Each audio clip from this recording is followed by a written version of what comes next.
She's tested negative. How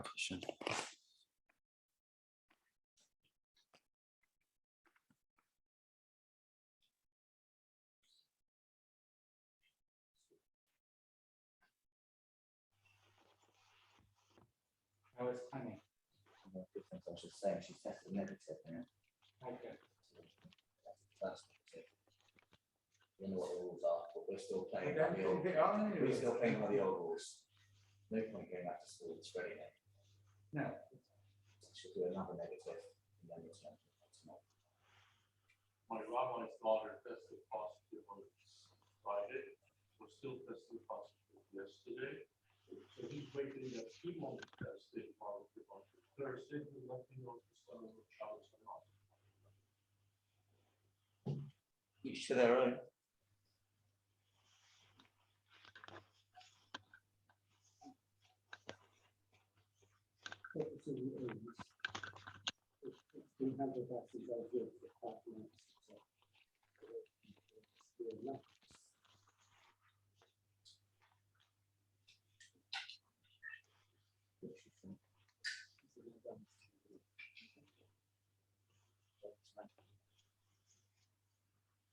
I figured I have to do this on Friday on Shabbos. You know what I'm going to speak about? Yeah, that's any problem. That's the problem. I was looking for this. If I didn't find it.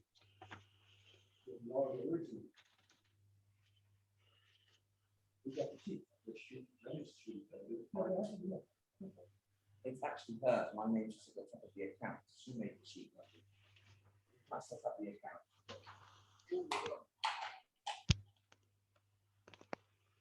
Make sure your marks your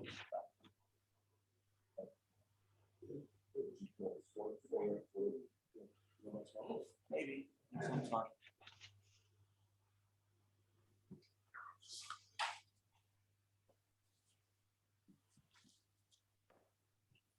That's the schil. Yes. That's the schil. Yep.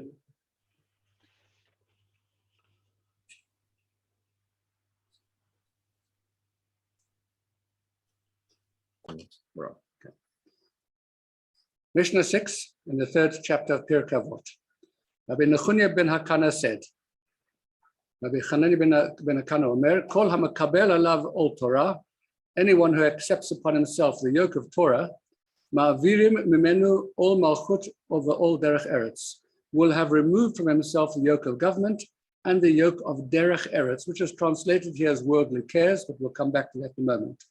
V'chol haporek mimenu ol Torah, and anybody who removes the yoke, throws off the yoke of Torah, not min alav ol malchut ol derech eretz, will then have the yoke of government and the yoke of worldly cares upon him.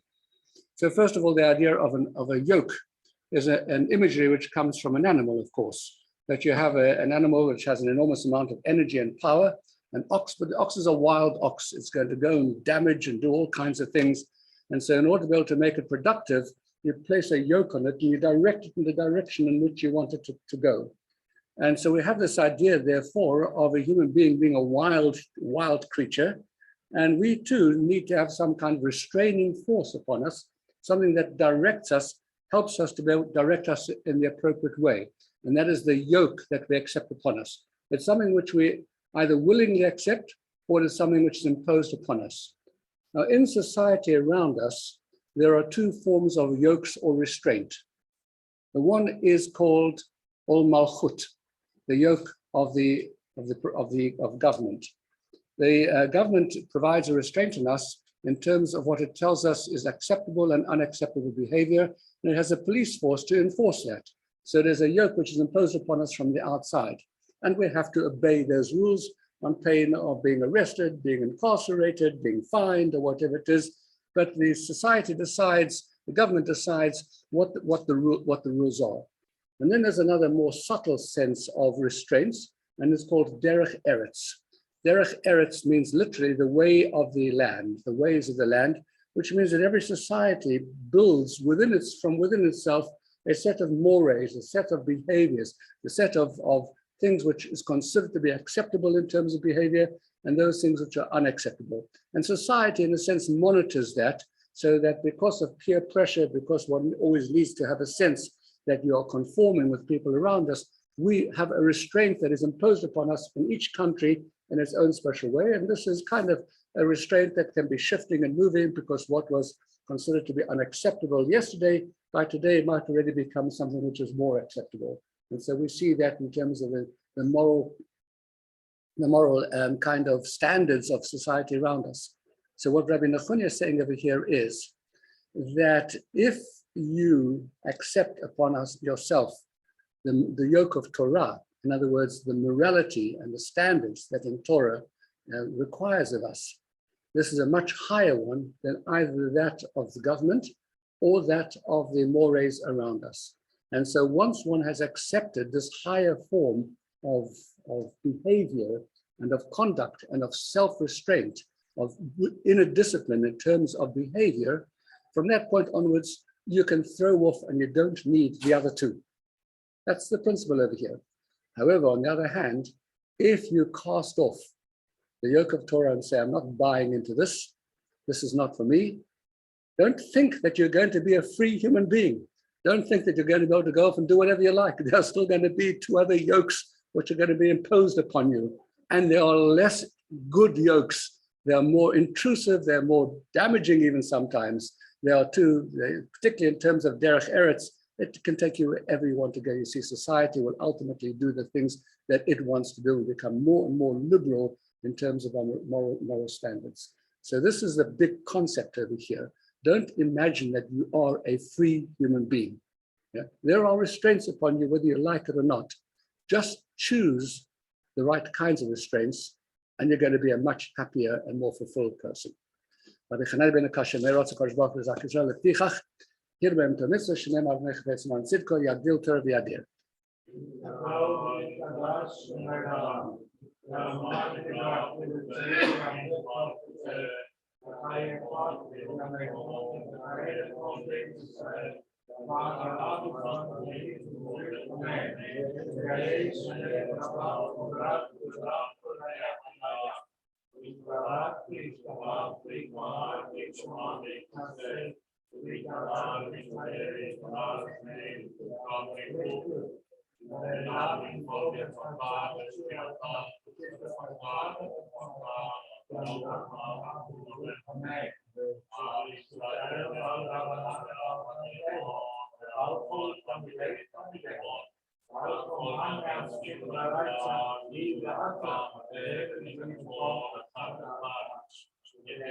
Amen.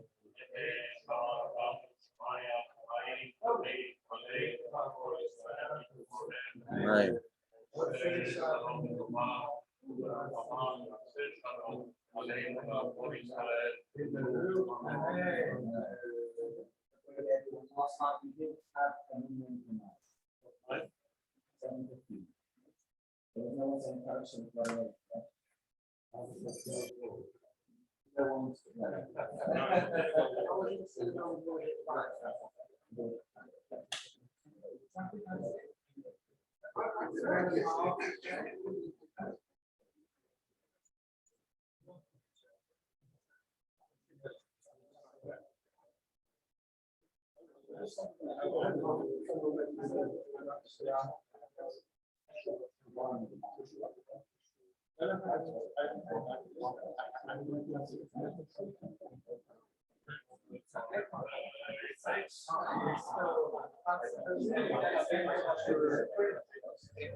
Morning,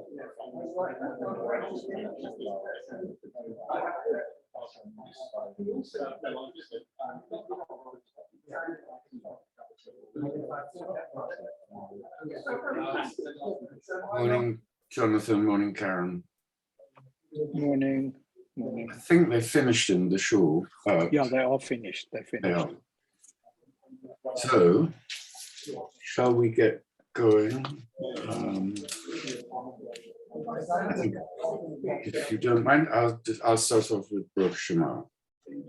Baruch Shema v'chayach haolam, Baruch Hu, Baruch Haseh v'rishis, Baruch Hameh v'oseh, Baruch Gozeh M'kayem, Baruch Marachem al haaretz, Baruch Marachem al habrios, Baruch Mashalem, Socher Tov V'yorov, Baruch Chai La'ad V'kayem L'netzach, Baruch Podeh U'matzil, Baruch Shemo, Baruch Atah Adonai Eloheinu melech haolam, Ho'el ha'ov harachamon, Hamchulal B'feh Amo, Mishubo Umfo'er Bilshon Hasidov V'avodov, Uv Shirei David Avdecho Nechalelcho Adonai Eloheinu Bish V'chos Uviz Moros Nagadlecho Shabechecho Unforechecho V'nazkir Shimcho Nam Lichecho Malkeinu Eloheinu Yochid Checho Amim Melech Mishubo Umfo'er Adei Ad Shemo HaGadol Baruch Atah Adonai Melech Mecholol B'Tishvat B'Os. And would someone love to do Ashrei? Thank you, Karen. Am I doing it? Yeah. Okay. Ashrei Yoshvei Veitecha Od Yahalelu Chasela. Ashrei Ha'am Shechachalo, Ashrei Ha'am She'Adonai Elahav. Tehillah David. Aromimcha Elohai HaMelech, Ba'avarecha Shimcha Le'olam Va'ed. B'chol Yom Avarachecha B'halalel Shimcha Le'olam Va'ed.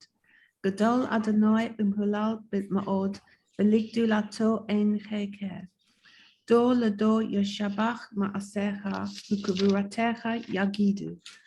Hadar Kavod Hodecha, Ve'divrei Dimflotecha, Asicha. Be'ezuz Norotecha Yomeru, Ugdulatecha Asaprana, Zecher Rav Tuvacha Yabiu, Vesidkatka Yaranenu, Chanun Barachun, Adonai Erech Apayim Ugdal Chased.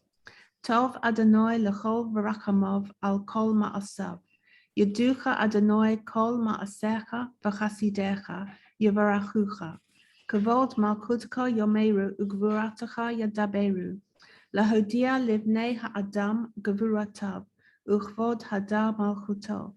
Malchutecha Malchut Kol Olamim Umimshaltecha B'chol Do Vado. Somech Adonai Lechol Hanoflim V'zokef Lechol Hakfufim. Einei Chol Eilecha Yesaberu, V'yata Noten Lahem Et Ochlam Be'ito. Potech Es Et Yodecha Umatbia Lechal Chayrotzon. Sadiq Adonai B'chol Derachav, V'chasid B'chol Ma'asav. Karav Adonai L'chol Kara'av, L'chol Asher Yikra'uhu V'emet. V'tzon Yere'av Ya'aseh V'et Shabbatam, Yishma V'yoshiem. Shomer Adonai Et Kol Ohavav, V'et Kol Hashamim, Yashmid. Tehillat Adonai Yedaber Pi, V'vorach Kol B'sor Shem Kodsho Le'olam V'ed. Va'anachnu nevarech me'ata v'yad olam. Hallelujah. Excuse me. Would someone please take on Yishtabach and then the blessing of light and darkness? Thank you, Jonathan. Yishtabach Shimcha La'ad Malkeinu Ha'el HaMelech HaGadol VaHaKadosh B'Shamayim U'Ba'aretz. Ki Lechana Er Adonai Eloheinu V'Elohei Avotenu. Shirush Bacha Halel Zimra Oz Umem Shala Netzach. Gedula Ugvura Tehila V'Tiferet Kedusha U'Malchut Barachot V'Hodaot Me'ata V'Adelam. Baruch Atah Adonai Al Melech Gadol B'Tishbachot. Ela HaHodaot Adon HaNiflaot HaBocher B'Shirei Zimra Melech El Chai HaOlamim. ברוך אתה אדוני אלוהינו מלך העולם יוצר אור ובורא חושך עושה שלום ובורא את הכל. Wonderfully perfect. And now, the big one. Would someone, good morning, Martin, good morning, Lawrence. Would someone please take on the Shema? Thank you, Lawrence. El Melech Ne'eman. Shema Yisrael, Adonai Eloheinu, Adonai Echad. Achata et Adonai Elohecha. B'chol levavecha u'b'chol nafshecha u'b'chol modecha. V'hayu hadorim ha'ele asher anochi mitzavecha hayom al levavecha. V'shinantam levanecha v'dibarta bam. V'shiftecha b'veitecha u'v'lechtecha b'derech. Uv'shachbacha uv'kumecha, kshartam ot al yedecha, v'hayu letotafot bein einecha, u'ktabtam al mezuzot beitecha u'visharecha. V'haya im shema tishma'u el mitzvotai asher nochi mitzaveh etchem hayom, liachava et Adonai Elohechem, ul'ovdo b'chol levavachem, u'v'chol nafshechem. V'natati matar arzachem ito yore u'malkush, V'osafta deganecha v'tirashecha v'yitzarecha. V'natati ese b'sodecha livchemtecha v'yachalta v'savata. Hishamru lachem pen yiftech levavachem. V'sartem v'yavadetem Elohim acherim. V'hishtchavitem lachem. V'hara af Adonai bachem. V'atza et hashemayim v'lo yiyeh mata v'adama. Lo titein et yivula v'avadetem mehera mi'al haaretz hatova asher Adonai noten lachem v'samtem et davarai ele al levavachem ve'al nafshechem ukshartem otam le'ot al yedechem v'hayu letotafot bein einechem v'limadetem otam et b'neichem ledaber bam b'shiftecha b'veitecha u'v'lechtecha b'derech u'v'shochbacha u'v'kumecha Uchtabtam al mezuzot beitecha uvisharecha. Lema'an yirbu yemechem b'mei v'nechem. Al hadama asher nishpa Adonai la'avotechem lotet lachem kimei hashemayim al haaretz. Vayome Adonai el Moshe le'mor daber el b'nei Yisrael. Va'amarta aleichem va'asu lachem tzitzit al kanfei bigdechem l'dortam v'nat V'natnu al tzitzit hakanaf patil techele. V'chaya lachem l'tzitzit uriten oto uzchartem et kol mitzvot Adonai. Va'asitem otam v'lo tuturu acharei levavachem v'acharei einechem asher atem zonim achareichem.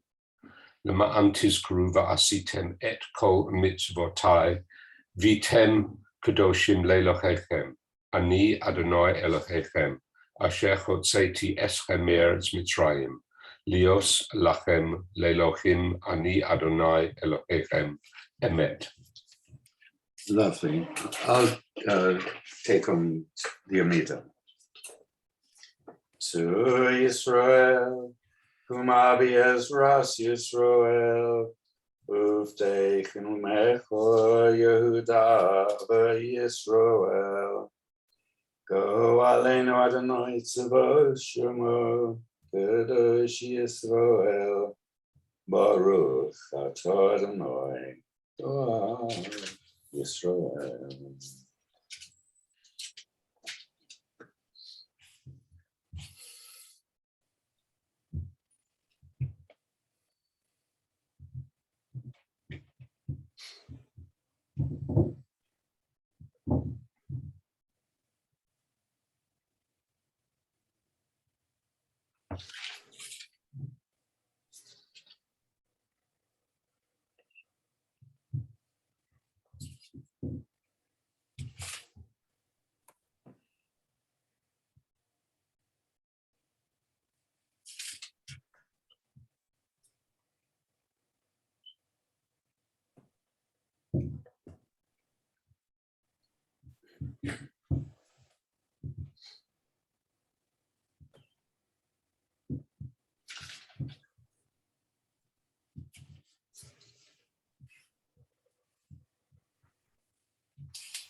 Do Elaine?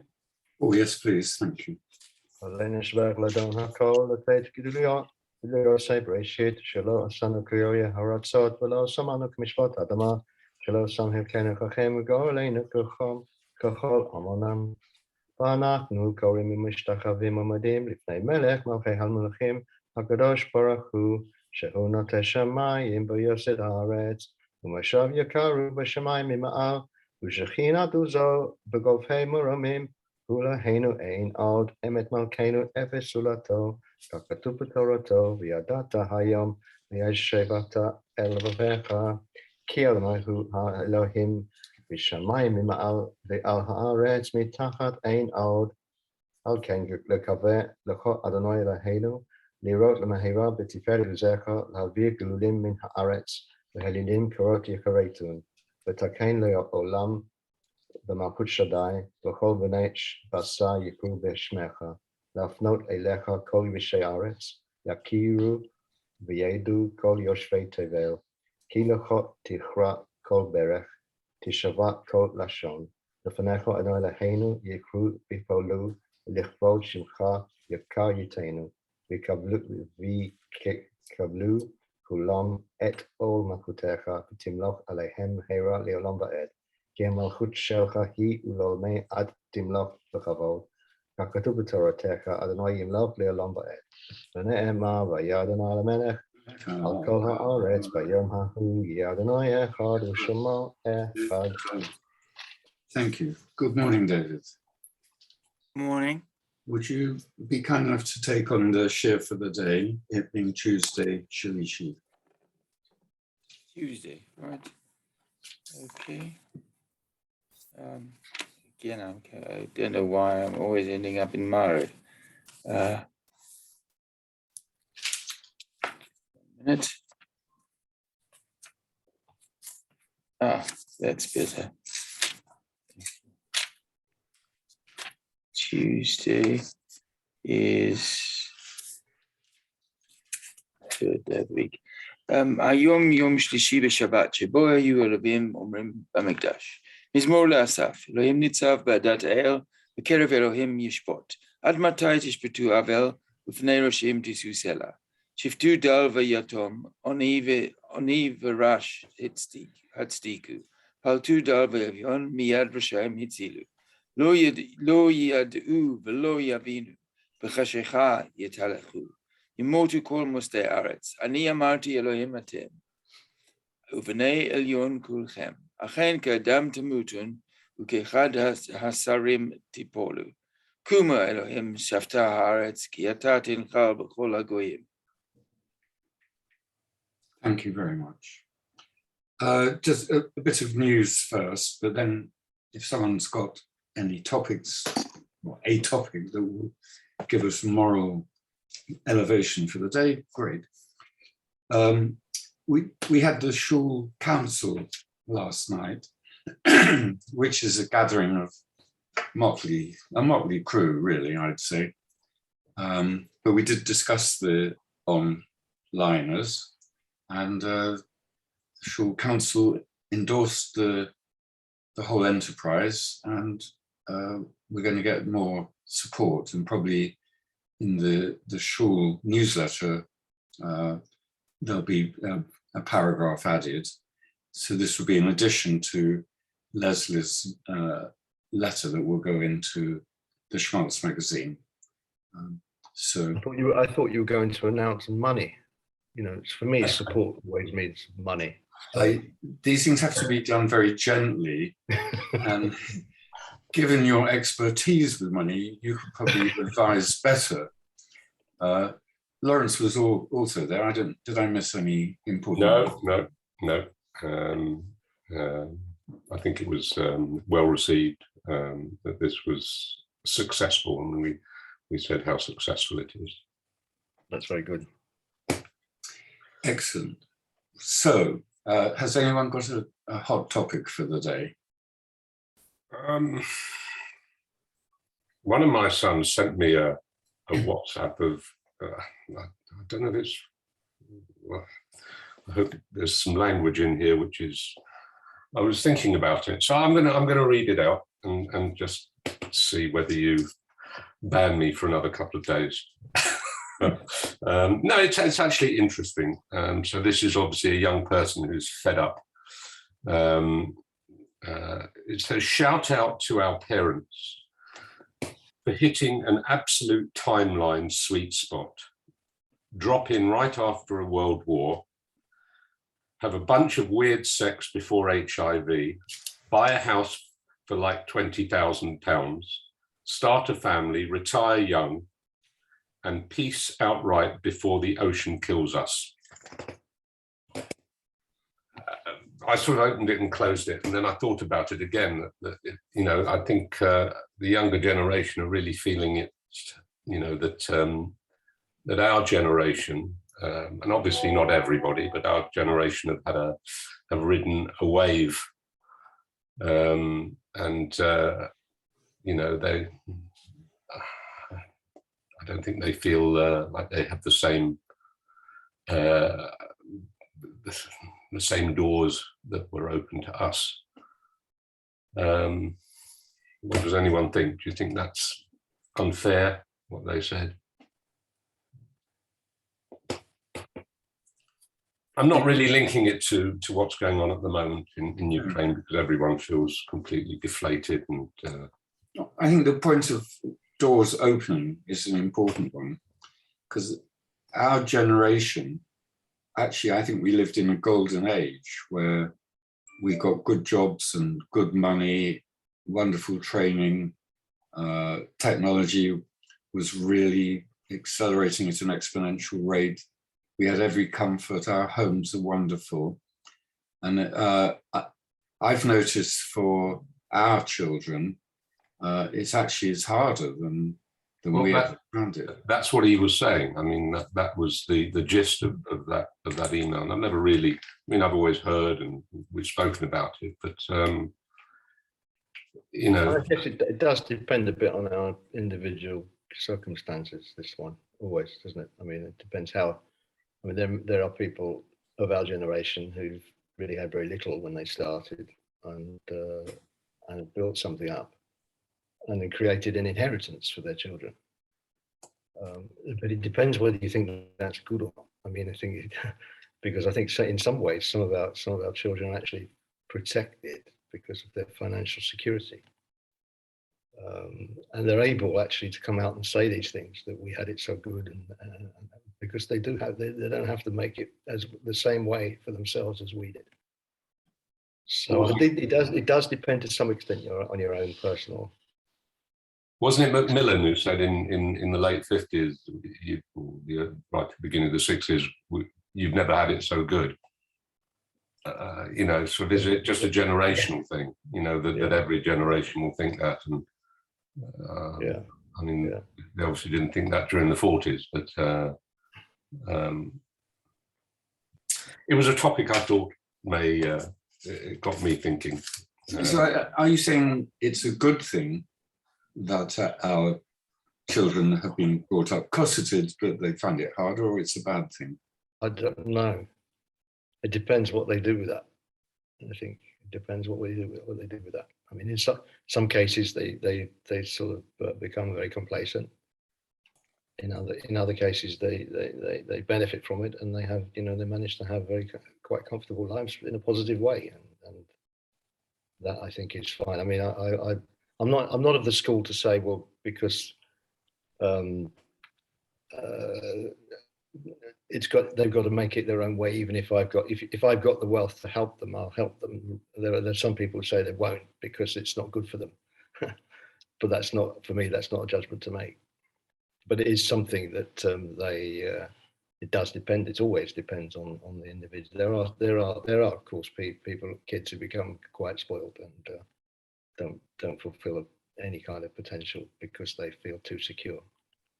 Karen, I interrupted. I mean, I was just going to say, I think it's perspective. When I grew up, you know, I never went away on holiday every year. If I did go, it would be once. If my dad took time off, he was self-employed, so he didn't just lose the week, he lost, you know, the income of that week as well. So it was more, we used to go for a week down to Cliftonville or something like that, and suddenly now everybody expects to go away, you know, to all these exotic places. You know, I never expected new things all the time. I didn't expect loads of clothes. I didn't expect the latest, or loads of books. I'd go to the library and borrow a book. These days, they expect everything. You know, they do expect everything. You know, the computers, and you know, it is a different. They're looking at it from a different point of view. I mean, even to this day, if I don't have something, I'm not bothered. It doesn't matter to me. Are you saying that you think that the value system has shifted a bit? I think it probably has. I mean, I know what I grew up with, and I didn't have anything like the kids have today. But I was still happy. I mean, I'm happy with it. I still, even to this day, you know, as I said, I don't really, if I don't have something, I'm not bothered in the slightest. It doesn't matter to me. Whereas I think the kids, you know, I remember with you know, Claire going to school, and she'd come back, and you know, the kid at the time, it was Ralph Lauren jumpers, and it wasn't just one jumper, it was every color of jumper. And I just, in the end, I said, I tell you what, for your birthday, you can choose one. You can have one, because I didn't want her to feel left out. But they all had everything, pashminas, every single colors. I've never, you know, it was ridiculous, really, what they were having. But that's what it was. And I think they want much more. They expect a lot more now. But the view of that comment was that you had life easier than we did. Your journey, because you know, you just happened to hit the sweet spot, the right time, you know, when things were affordable, when you could get on a ladder, when you could do it, and but we expected less. We didn't expect as much. So, you know, we didn't want, you know, I didn't set out for major stuff. If it happened, it happened, but I didn't worry about it. They see what we've got, and then they want that to start with, which doesn't exist, you know. Jonathan, I'm just looking from my side, you know, where we came from, we grew up, like Karen would say, you know, I went to work the day I left school, and I found I could do things and create things for my kids, but we worked at it. But I feel for my kids that they are battling to be able to try, and the doors aren't so open for them. It's harder for them. The competition's greater. The world's changed for them. I find for them it is harder to open doors, but each one realizes that, and some of them succeed and others don't. I'm seeing some young guys coming through making fortunes, just incredible what they're doing, incredible achievers. So each seems to be different. Even within the family, they're different achievers. But as a person, I do, when I watch them, I see it's harder for them than it was for us. We had connections. We were a strong community. We had strong friendships around, and everybody helped everybody. It was easier. Maybe because we've immigrated, you know, we haven't got that base that we built up over the years in South Africa.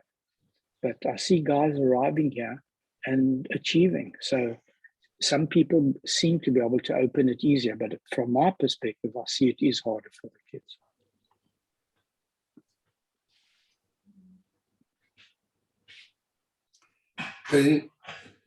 The question for me is it a good thing that we have brought our children up like this, or our children had it easy, or is it a bad thing? Is it better that they struggle?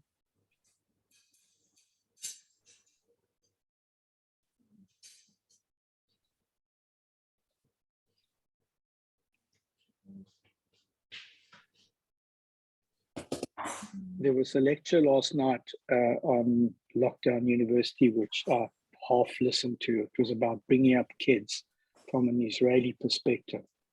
And it's very interesting. I'll see if I can get a copy and circulate. I don't want to interpret it, but the way the Israelis brought them up on the kibbutzim and in rough yards and made them work, you know, they didn't give them everything. They had to work for it. A different way of bringing up kids, but I'll try and get the copy and just circulate. Very interesting. I'll get it. No. But that sort of experiment didn't work for very long, did it? The kibbutzim, the original kibbutzim, where children didn't live with their parents, and you know they weren't taken away, but no. Look, it was a progress. You know, they gave changing scenarios. I don't want to comment on it. They gave changing scenarios. I'll send it to you, but it was very interesting, the different ways, the kibbutz years, the earlier years, the later years, and what's happening now, the modern way. I'm not having a go at my kids. My kids are great, and I'm very fortunate. You know, it's a good unit, and you know, they're good adults. But this was sort of more of a general feel that is the current young generation looking at us going, God, you had it so easy. Yeah, they do say that. They do say that. Have they got a right to? That's Is there a sort of the wider issue? Because in the small passage you read out, it talked about the oceans at the end. Is this a wider issue of the global situation and the fact that maybe we've dumped the oceans and now the oceans are going to dry up in their generation? Well, yeah. I mean, you know, we've been pretty blinkered about pollution and plastic pollution, and you know, someone else will clear it up later. You know, So it's complicated, these emotions. Yeah, I mean, there's certainly a finger pointing in that paragraph, and it's pointing towards our generation, you know. But also that it's a numbers game. When we grew up, there were only 2 billion of us in the world. Now you've got nearly 10, and it's a different, you know, the amount of, if every single person wants an iPad or an iPhone or something like that, where is all this stuff coming from? Yes, we're very acquisitive. It's more than just that. it's Mm. society as a whole, I think. I don't know. By the way, we're thinking of annexing Woodside Park Shul. I don't know. That might be a good idea. You put that to council last night. Yes. Right, lady and I'll gentlemen. let them know. I'll let them know. Yeah. I know. I I know. think we There'll be have- a convoy of Teslas and Jaguars coming from Southampton up to 3 miles of them. Woodside I'll Park. open the gates for you. I'm the insider and I'll open the gates. Yeah, Shlomo will be standing in the front tank. Have we got a flag at Southampton? Have we got our own flag? No, and we should have a banner, actually. We shouldn't put a flag, which is Dego, if I remember in Hebrew. We need a banner, which is a nema, or some similar word. Right, I declare that we're becoming silly. Okay. It's been a lovely day, and I wish you, for those of you going on the tube, I'm sorry. Yes. There is no tube. I don't think so. See you tomorrow. All the best. Right. Have a good day.